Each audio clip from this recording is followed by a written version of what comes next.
I'm on strike today like I was on strike on the 1st of February with all my civil service colleagues and trade union members.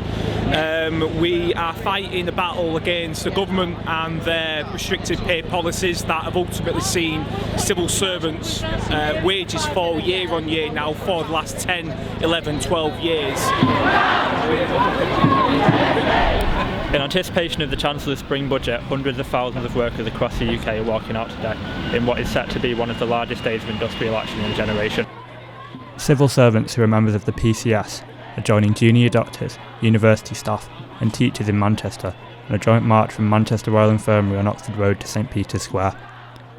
The cost of living crisis caused by soaring energy bills and spiralling inflation has led to growing discontent amongst Britain's workers.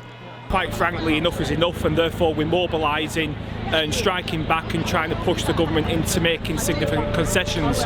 But equally, they are continuing to attack our pensions, they're attacking our redundancy terms in the workplace, and they're also attacking potentially 1 in 5 civil service jobs. The 15th of March walkout is amongst one of the biggest days of industrial action since 1979 and piles further pressure on the government to negotiate and improve its offers to workers. Professor Jane Holgate from the University of Leeds Work and Employment Relations Division is an expert on trade unions and shared her thoughts on the significance of today's industrial action. I think it was really significant given that days lost to strikes had dropped massively, almost to the figure of something like 20,000 lost strike days a year by the early 2000s.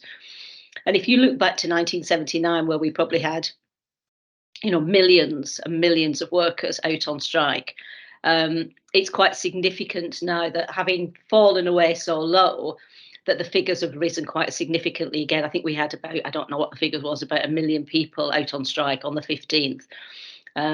So we're nowhere near where we were in 1979, but nevertheless, the figures show that discontent with the government and employers and the cost of living crisis and the energy costs have really made a difference to people's attitude to taking industrial action.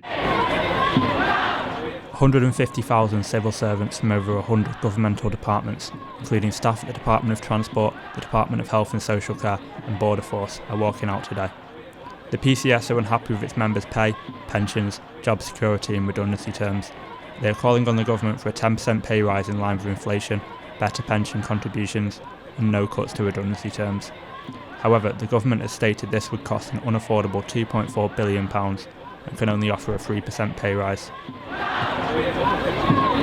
Our colleagues, our union members, are under historic levels of pressure in the workplace. I'm a job centre worker, we're under immense pressure in the workplace, and the anger is palpable, and that is why members voted in their overwhelming numbers. Now, whether or not we'll be successful remains to be seen. We're at a rally today in Manchester where unions from across the public sector have come together and striking together, and I believe that is what it ultimately will take in order to beat this government.